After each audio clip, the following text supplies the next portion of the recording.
அய்யூப் அலைஹிஸ்ஸலாமுக்கு நீண்ட நாட்கள் நோய், உடம்பெல்லாம் நோய், கடுமையான நோய். அந்த உடம்பிலே இருந்த அந்த புண்ணு எல்லா இடத்திலும் பரவி நாற்றம் ஏற்பட்டு கடைசியில் ஊரை விட்டு விலக்கி வைக்கப்பட்டார்கள், ஒதுக்கி வைக்கப்பட்டார்கள். எனவே தான் அல்லாஹ்ட்ட கேட்கும்போது என்ன கேட்குறோம்? யா அல்லாஹ், அய்யூப் அலைஹிஸ்ஸலாமுக்கு நீ கொடுத்த பொறுமையை எனக்கு தாரப்பே. அய்யூப் அலைஹிஸ்ஸலாம் அவ்வளவு பொறுமை, பொறுமையின் கடல் என்றால் அய்யூப் அலைஹிஸ்ஸலாம் தான்.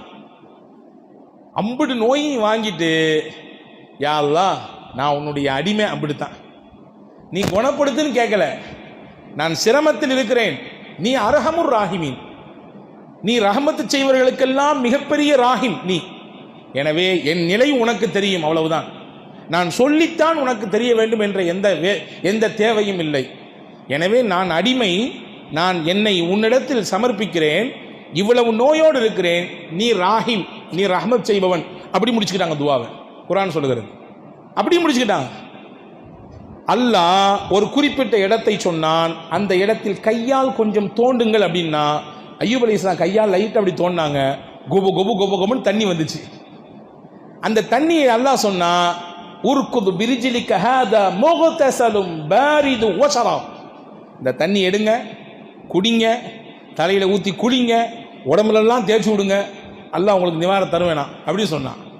அதில் அய்யூப் அலைஹிஸ்ஸலாம் எடுத்தார்கள், தண்ணீரை எடுத்தார்கள், அல்லாஹ் குடிக்க சொன்னான். அந்த தண்ணி உள்ளே போனதின் வழியாக உள்ளார இருந்த அந்த நோவுகள் எல்லாம், நோய்கள் எல்லாம் தீர்ந்தது.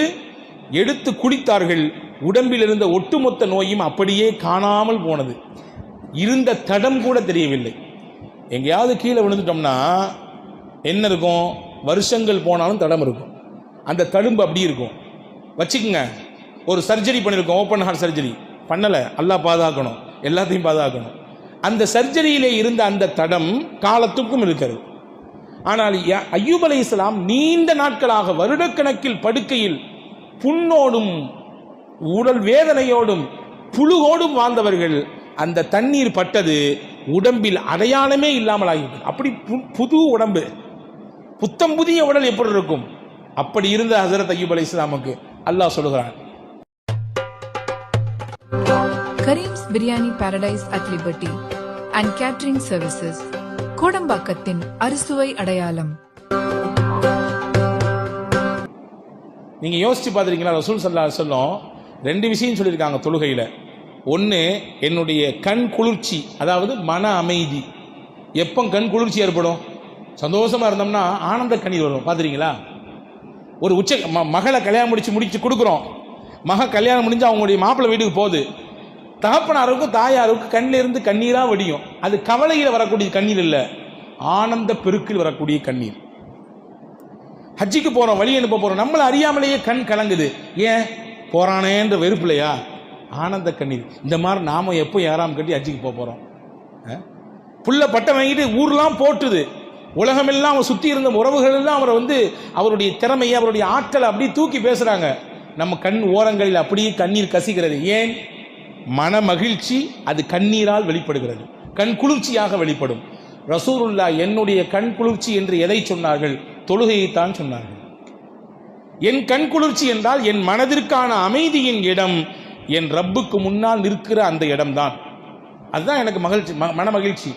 இன்னைக்கு இதை மறந்துட்டு எங்கெல்லாமோ போய் மன மகிழ்ச்சிக்காக வேண்டி தேடுகிறோம், அலைகிறோம். பல ஆயிரங்களை செலவழித்து வகுப்புகளிலே போய் அமருகிறோம். சைக்காலஜிஸ்ட போய் உட்கார்ந்து பல ஆயிரங்களை கொடுத்து அவன்கிட்ட ஆலோசனை கேட்கிறோம். ஏதாவது வழி சொல்லு, சந்தோஷம் வேணும், நிம்மதி வேணும். ஒரு மாதிரி மனசு போட்டு அலையுது, ஏதாவது வழி சொல்லுன்னு கேட்டு உட்கார்ந்து இருக்கிறோம். அல்லாஹ்வின் ரசூல் சொன்னார்கள், தொழு, அதில் தான் உனக்கு மன அமைதி இருக்கிறது. அல்லாஹ்வாகி எனக்கு முன்னால் வந்து நில்லு, உனக்கு மகிழ்ச்சியையும் உன் மன அமைதியையும் நான் தருகிறேன். இது ஒரு விஷயம். அப்ப மன மகிழ்ச்சிக்கான மிகச்சிறந்த வழி தொழுகைதான். எந்த தொழுகையை கிடைக்கப்பட்டது? இந்த இரவில் தான். அல்லாஹ் பாருங்க, நம்ம எல்லாத்துக்கும் ஒரு தீர்வு வச்சிருக்காங்க.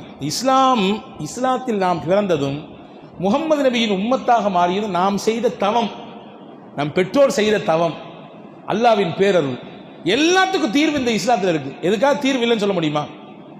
எல்லா பிரச்சனைகளுக்கும் வழியை இஸ்லாம் சொல்லித் தருகிறது, அதற்குரிய தீர்வை சொல்லித் தருகிறது. பெருமானா ஸல்லல்லாஹு அலைஹி வஸல்லம் சொல்லி தந்தார்கள். இப்ப மியராஜில் தான் அல்லாஹ் இந்த தொழுகையை அல்லாஹ் தந்தான்.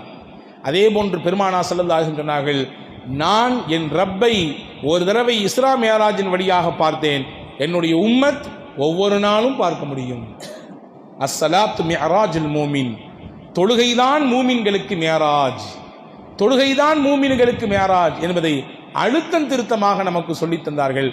அன்பு பெருமக்களே, அது நம்மிடத்தில் எந்த அளவிற்கு இருக்கிறது என்பதை கொஞ்சம் சீர்தூக்கி பார்க்கக்கூடிய நாளாகவும் இந்த மேராஜுடைய நாள் இருக்கிறது. இந்த வருஷம் மேராஜிலிருந்து எப்படியாவது தொழுகை எடுத்துட வேண்டியதுதான் என்று நம்மள பல பேர் நினைக்கிறது உண்டு. கலாவாக்காமல் தொழுதிட வேண்டியதுதான், ஜமாத்தை மிஸ் பண்ணாமல் தொழுதிட வேண்டியதுதான், அப்படி இப்படி கொஞ்சம் விட்டுட்டு போகக்கூடிய தொழுகை எல்லாம் இனிமேல் சரியாக தொழுதிட வேண்டியதான் நினைக்கிறது உண்டு. ஆனால் இந்த சபை கலைஞ்ச பண்ண என்னமோ தெரியல, நம்ம மனசும் அப்படியே கலைஞ்சு போயிடுது. 2 நிகழ்ச்சியை சொல்கிறேன். இன்னைக்கு நான் இப்போ மகரிபுக்கு பின்னாடி எதையாவது பேசணுமே என்று படித்து கொண்டிருக்கும்போது 2 செய்தி என் கண்ணில் பட்டது. ஒன்று, பிலிப்பைன்ஸ் நாட்டில் இருக்கக்கூடிய ஒரு ஒரு ஒரு திரைத்துறையில் இருக்கக்கூடிய ஒரு பிரபலமான ஒரு நடிகர், அவருக்கு பேர் ராபின்.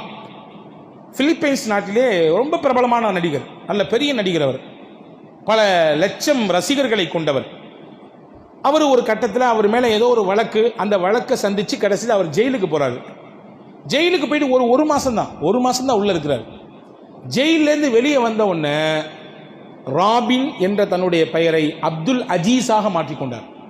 அப்துல் அசீஸ் என்று தன்னுடைய பெயரை வைத்து, நான் இனிமேல் கிறித்துவ கொள்கையைச் சேர்ந்தவன் அல்ல, உலக முஸ்லீம்கள் எந்த இறைவனை வணங்குகிறார்களோ அந்த அல்லாஹுவை வணங்குகிற அவனுடைய அடிமையாக முகமது நபியின் வழியில் நிற்கிற அவர்களின் உம்மத்தில் ஒருவராக நான் இருக்கிறேன் என்று சொல்லி தன்னை முஸ்லீமாக அடையாளப்படுத்துகிறார். முக்கியமான பிலிப்பைன்ஸில் இருக்கக்கூடிய முக்கியமான சில ஊடக நண்பர்கள் போய் அவற்றை பேட்டி எடுக்கிறாங்க. நீங்கள் ஏன் இஸ்லாத்தில் வந்தீங்க? இஸ்லாத்தின் மீது உங்களுக்கு ஏதாவது வெறுப்புகள் இருந்ததாகத்தானே நாங்கள் கேள்விப்பட்டோம், நீங்கள் எப்படி இஸ்லாத்தில் வந்தீங்க, என்ன காரணம் அப்படின்னு சொல்லி கேட்கும்போது நிறைய சொல்கிறாரு. அதில் அவர் முக்கியமாக சொல்லக்கூடியது, நான் முஸ்லீமாக மாறியதற்கு காரணம் எனக்கு பக்கத்தில் சிறையில் இருந்த ஒரு அரபு நாட்டைச் சேர்ந்த முகம்மது என்ற பெயரை கொண்ட ஒரு கைதியும் அவரிடத்தில் இருந்த அந்த நன்னடத்தையும் அவரிடத்திலே நான் பார்த்து அதிர்ந்த ஒரு விஷயமும் தான் எனக்கு இஸ்லாத்தினுடைய வாய்ப்பை தந்தது. அப்படின்னா அவர் என்ன கண்டீங்க அவர்கிட்ட? பொதுவாகவே முஸ்லீம்கள்னா இன்னைக்கு என்ன பிம்பம் இருக்கு சொல்லுங்க பார்க்கலாம். ஏன்னா 2 நாளைக்கு முன்னாடி ஒரு நண்பர் கேட்டார், முஸ்லீம் என்று சொன்னால் உங்களுக்கு என்ன நினைப்பு வரும் அப்படின்னு கேட்டார். ஒரு கிறிஸ்துவர் என்று சொன்னால் என்ன நினைப்பு வரும் நமக்கு? ஆக்சுவலாக என்ன நினைப்பு வரும்? ஒரு பெரிய அங்கி, இந்த மாதிரி ஒரு அங்கி நினைப்பு வரும், கையில் ஒரு பைபிள் நினைப்பு வரும் இல்லையா, அந்த அந்த கிராஸில் இருக்கக்கூடிய அந்த சிலுவை நினைப்பில் வரும். சரி, ஒரு முஸ்லீம் என்று சொன்னால் என்ன நினைப்பு வரும் சொல்லுங்க பார்க்கலாம். வருமா? தாடி வருமா? தொப்பி வருமா? ஆனால் வராது. அப்படி தான் வரணும். ஆனால் உலகம் எப்படி மாற்றி வச்சிருக்குன்னா, முஸ்லீம்னாலே பயங்கரவாதி, அவன் குண்டு போடுவான், அவன்கிட்ட தான் எல்லா விதமான தீய பழக்க வழக்கம் இருக்கும், அவன் கடத்துவான், அவன் பெரிய பொய் சொல், இப்படிலாம் ஒட்டுமொத்த உலக ஊடகங்களும் சேர்ந்து இஸ்லாத்தின் மீது அப்படியே சேரை வாரி அரித்து வைத்திருக்கிறார்கள். அதனுடைய வெளிப்பாடு பொதுஜன மக்களின் புத்தியிலே இப்படியான ஒரு பிம்பம் இயல்பாகவே பதிந்திருக்கிறது. இந்த பிலிப்பைன் நாட்டை சேர்ந்த இந்த படத்தில் நடிக்கக்கூடிய நடிகர் சொல்லுகிறார், நானும் அப்படி தான் விளங்கி வச்சிருந்தேன், முஸ்லீம்கள் நானே கொஞ்சம் தள்ளி நிற்கணும், அதனால தான் இன்னைக்கு நிறைய பேர் ஊடு தர மாட்டேங்கிறான், நீங்கள் எல்லாம் வந்து அப்படி இப்படி என்று சொல்கிறான். ஆனால் உண்மை அதுவா கிடையாது. உண்மை என்னங்கிறத பேரிடர் காலம்தான் காட்டும். நெருக்கடி காலம்தான் முஸ்லீம்கள் உண்மையான முஸ்லீம்கள் யார் என்பதை உலகத்துக்கு காட்டும். அது 100% உலகம் முழுக்க பார்க்க முடியும். ஆனால் அந்த ஊடகங்கள் ஏற்படுத்தி வைத்த மாயையின் வெளிப்பாடு ஒரு தவறான பிம்பம் பொதுஜன மக்களின் உள்ளங்களில் பதிந்திருக்குது. இவர் ராபின் சொல்றாரு, நானும் அப்படி தான் நினைச்சிருந்தேன் முஸ்லீம்கள்னா. ஆனால் அந்த பையன்கிட்ட கேட்டேன், என்னப்பா நீ ஏன் உன்னை கொண்டு ஜெயிலில் அடைச்சிருக்காங்க? என் மேலே அவதூறு பரப்பிட்டாங்க, நான் ஒரு நிரபராதி, ஆனால் பயங்கரவாதின்ற பேரில் என்னை கொண்டு அடைச்சி வச்சிருக்காங்க. இவருக்கு மனசில் இன்னும் செய்தி உறுதியாகுது, உண்மைதான், எல்லா பயிர்களும் பயங்கரவாதி தான், நீனும் பயங்கரவாதி தான் என்று உறுதியாகிறது. ஆனால் இந்த ராபினுக்கு மிகப்பெரிய ஆச்சரியத்தை தந்தது என்னவென்றால், சிறையில் ஒழுங்கான சாப்பாடு இல்லை, ஒழுங்கான தங்குமிடம் இல்லை, சரிவர சுத்தம் செய்வதற்கான ஏற்பாடுகள் இல்லை, சரியான விளக்குகள் இல்லை. ஆனால் குறித்த நேரத்தில் அந்த முகம்மது என்று சொல்லக்கூடிய அந்த முஸ்லிம் எழுகிறார், இருந்த தண்ணீரை வைத்து கைகால் முகங்கள் கழுவிக்கொள்கிறார், தன்னிடத்தில் இருந்த துணியை எடுத்து விரிக்கிறார், தொழுகிறார், நிம்மதியாக தொழுகிறார், ஆனந்தத்தோடு தொழுகிறார். தொழுது முடித்துவிட்டு தன் மனக்குறைகளை எல்லாம் கண்ணீரால் இறையின் சன்னிதானத்திலே அப்படியே கொட்டுகிறார். இது நான் ஒரு நாள் பார்க்கல, 2 நாள் பார்க்கல, தொடர்ச்சியாக கவனிச்சுட்டே இருந்தேன். நான் கேட்டேன் அவர்கிட்ட போய், இம்புட்டு கஷ்டத்தோட பயங்கரவாதின்ற முத்திரை உன் மேல குத்திருக்காங்க. நான் சாதாரண வழக்கில் உள்ள வந்தவன்.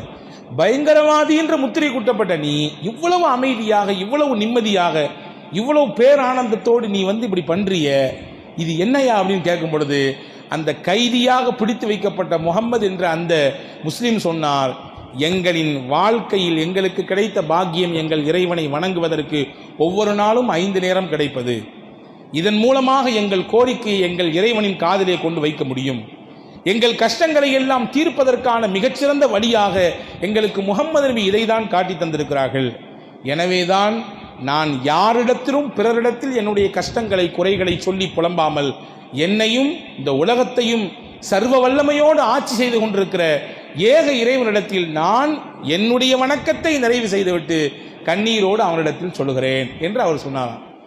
இதுதான் பெரிய ஆச்சரியம் அவருக்கு. என்னடா இது, இப்படி ஒரு கூட்டமா, இப்படி இறை வணக்கத்தில் இப்படி தன்னை ஐக்கியப்படுத்திக் கொள்ளக்கூடிய மக்கள் இன்னைக்கும் உலகத்தில் இருக்காங்களா என்று ஆச்சரியப்பட்டு கடைசியில் சிந்திக்க துவங்கினார், குரானை வாசிக்க துவங்கினார். அந்த 1 மாதத்திலேயே மனமாற்றம் ஏற்பட்டது. வெளியே முஸ்லீம் ஆகி போனார். இது ஒரு செய்தியா? அடுத்த செய்தி இந்த தொழுகைக்கு ரிலேட்டடா இருக்கிறதுனால இந்த விஷயத்தை சொல்றேன். யுவன் சங்கர் ராஜா நம்ம எல்லாத்துக்கும் தெரியும், இசை ஞானியினுடைய மகன் இல்லையா? இசை புயல் ஜாம்பவான் எப்படியோ போட்டுக்குங்க, ஏதோ ஒன்று. அவருடைய பையன் ஒரு மிகச்சரியாக ஒரு 10 வருஷம் இருக்கும். 10 வருஷத்துக்கு முன்னாடி ஒரு இஸ்லாத்தை ஏற்றுக்கிறார். இன்னைக்கு 2025 2014 அவர் இஸ்லாத்தை ஏற்றுக்கொண்டார். நான் இன்னும் அங்கே கேட்டது இங்கே கேட்டலாம் சொல்லலை.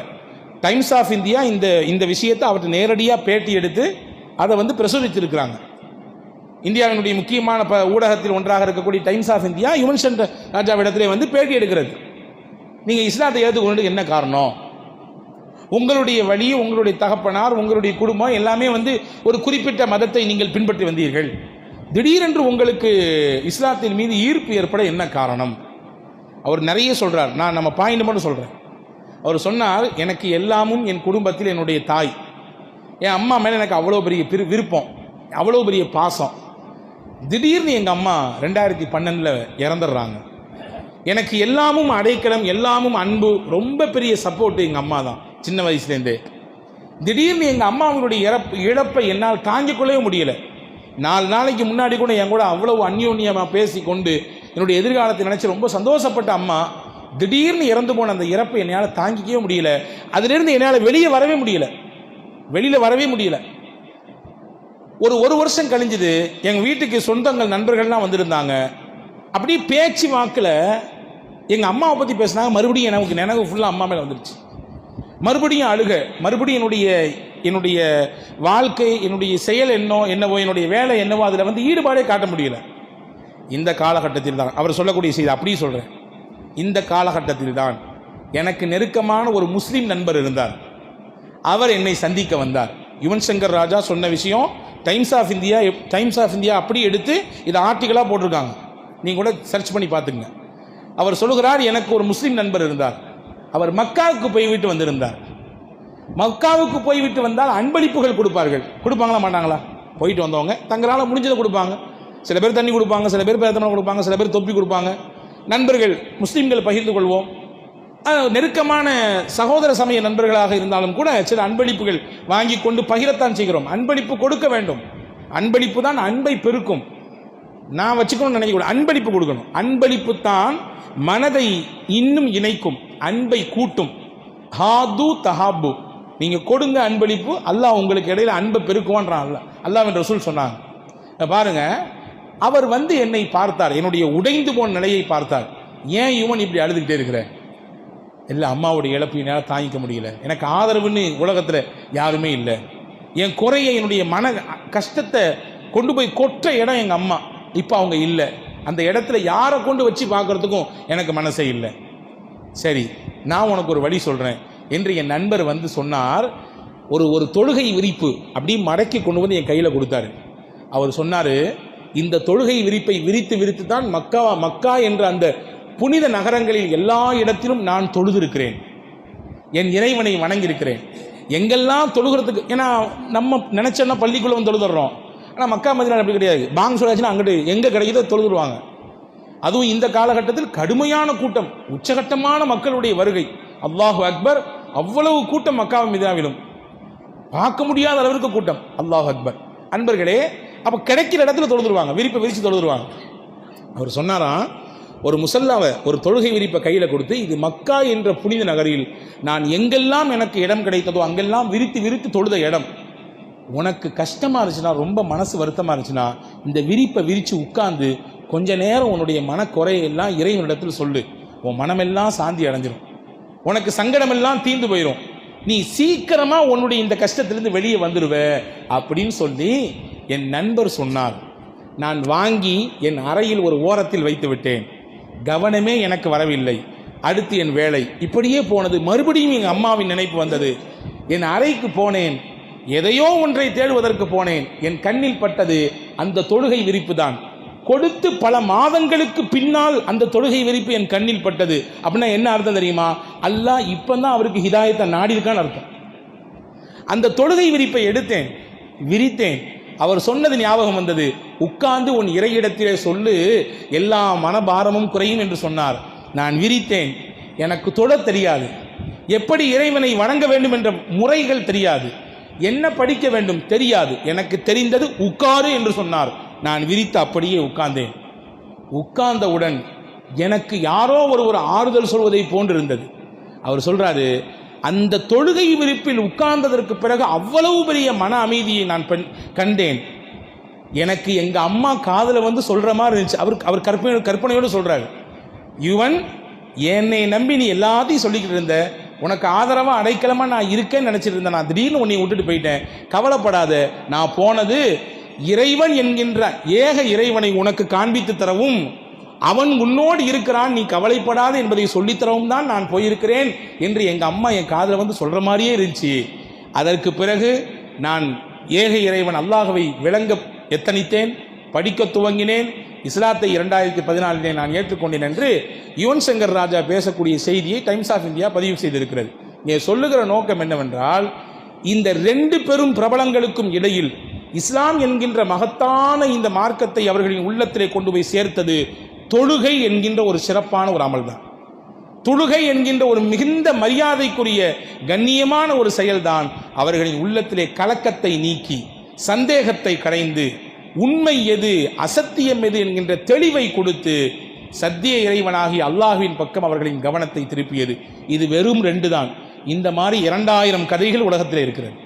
இந்த மாதிரி 1000 கதைகள் உலகத்தில் இருக்கிறது. அன்பான சகோதரர்களே, அப்படிப்பட்ட மனமகிழ்ச்சியையும் ஆனந்தத்தையும் நம்முடைய கவலைகளை எல்லாம் போக்கி அருமருந்தையும் தரக்கூடிய தொழுகை என்கின்ற மகத்தான ஒரு வணக்கம். ஆகவே எங்களையும் எங்கள் சந்ததிகளையும் தொழுகையாளிகளாக ஆக்குவாயாக. எங்கள் கவலைகளை எல்லாம் நீ நீக்கி தருவாயாக. மன ஆறுதலையும் நிம்மதியையும் எங்களுக்கு தருவாயாக. இன்னைக்கு நிம்மதிக்காக வேண்டி பல மக்கள் இயங்கிக் கொண்டிருக்கிறார்கள். கவலையோடு, நொம்பலத்தோடு, மிகுந்த மன வலியோடு பல மக்கள் இருப்பதை கண்கூடாக பார்க்க முடிகிறது. அந்த அன்பர்களுக்கெல்லாம் சொல்லிக் கொடுக்கிறேன், அன்பு சகோதரர்களே, வல்ல அல்லாஹ்விடத்தில் உங்களுடைய குறைகளை கொண்டு வந்து கொட்டி தீருங்கள், கண்ணீர் விட்டு அழுங்கள், அல்லாஹ்விடத்திலே கேளுங்கள், நிச்சயம் மனபாரம் குறையும். அழுதா மனசு ரிலாக்ஸ் ஆகும், தெரியும் தானே? அழுதுட்டோம்னா மனசு கொஞ்சம் ரிலாக்ஸ் ஆகும். அதனால தான் இழப்பில் இருக்கிற சமயத்திலே அழுது கொண்டிருந்தால் தடுக்க மாட்டார்கள். விடு, அவன் அலட்டும், விடு, அவன் மனசு தீர, அவன்கிட்ட இருக்க மனசில் இருக்கக்கூடிய மொத்த குறையும் கொட்டி தீக்கட்டும், கண்ணீரை வடிக்கட்டும், அதிலிருந்து அவன் கொஞ்சம் ரிலாக்ஸ் ஆகுவா என்று சொல்றதை கேட்குறமா இல்லையா? இயல்பாக அழுதால் மனக்குறை மனபாரம் நீங்கும். அந்த அழுகையை அல்லாஹ்விடத்திலே வையுங்கள், அந்த கண்ணீர் துளிகையை வல்ல அல்லாஹ்விடத்திலே வையுங்கள். எதையோ நம்பி எதையோ இழக்கக்கூடிய நாம் ஏன் வல்லமை மிக்க அல்லாவின் அந்த சக்தியை நம்ப மறுக்கிறோம்? அதில் ஏன் நமக்கு நம்பிக்கை தளர்வு ஏற்படுகிறது? அதில் ஏன் நம்பிக்கை கொஞ்சம் உறுதி இழக்கிறது? இழக்க வேண்டாம். வல்ல அல்லாஹுதான் நபியை கூட்டி போய் எல்லாவற்றையும் காண்பித்தான். அதே அல்லாஹுதான் சமாதானத்தோடு கொண்டு வந்து திருப்பி கொடுத்தான். வரும்பொழுது பெருமானார் கேட்டாகலாம், இப்படி எல்லாத்தையும் காமிச்சு கொடுக்குறிய, இந்த பழுகை ஏற்கனவே என்ன ஏற்றுக்க மாட்டேங்கிறாங்களே, இந்த செய்தியை போய் சொன்னால் எப்படி ஏற்றுக்குவாங்க? அல்லாஹ் சமாதானம் சொல்லி அனுப்பினான், நீங்கள் போங்கள், உங்களை ஏற்றுக்கொள்வதற்கே ஒருவர் இருக்கிறார், அவர் தான் சித்தீக் என்று சொல்லி அனுப்பினான் அல்லாஹ். அன்னையிலிருந்து அபூபக்கர் நாயகத்துக்கு சித்திக்னு பேரே வந்துச்சு. உண்மைப்படுத்தினார். இது என்ன, இதை தாண்டி பல விஷயங்கள் நடந்தாலும் அது முகம்மது சொல்லியிருந்தால் சத்தியம் சத்தியம், உண்மை உண்மை, நான் ஏற்றுக்கொள்வேன். சித்திக் நாயகம் சொன்னாங்க, அன்னையிலிருந்து உங்களுக்கு பேர் அபூபக்கர் சித்திக் என்று பேரானது. இப்படி அல்லாஹ் நிச்சயம் எதிலும் ஒரு வழியை தருவான். வழி இல்லாமல் எதுவும் இல்லை, வாய்ப்பில்லாமல் எதுவும் இல்லை, தீர்வு இல்லாமல் எதுவும் இல்லை. இது இந்த பிரச்சனைக்கு தீர்வே கிடையாதா, இந்த குழப்பத்துக்கு ஒரு முடிவே கிடையாதா, இந்த நோய்க்கு மருந்தே கிடையாதா என்று எதையும் ஒதுக்கி வைக்க முடியாது. நிச்சயம் நோய்க்கும் மருந்துண்டு, பிரச்சனைக்கும் தீர்வு உண்டு, குழப்பத்திற்கும் முடிவு உண்டு. அதை நோக்கி நாம் பயணிக்க வேண்டும் என்றால் நம் உள்ளத்தில் உறுதி வேண்டும், நம் உள்ளத்தில் தன்னம்பிக்கை வேண்டும், நம் உள்ளத்தில் இறை நம்பிக்கை ஆழமாக இருக்க வேண்டும். இதையெல்லாம் கூட்டி பெருக்கி தரக்கூடிய அதி அற்புதமான மருந்து தொழுகை என்கின்ற மகத்தான இபாதத்.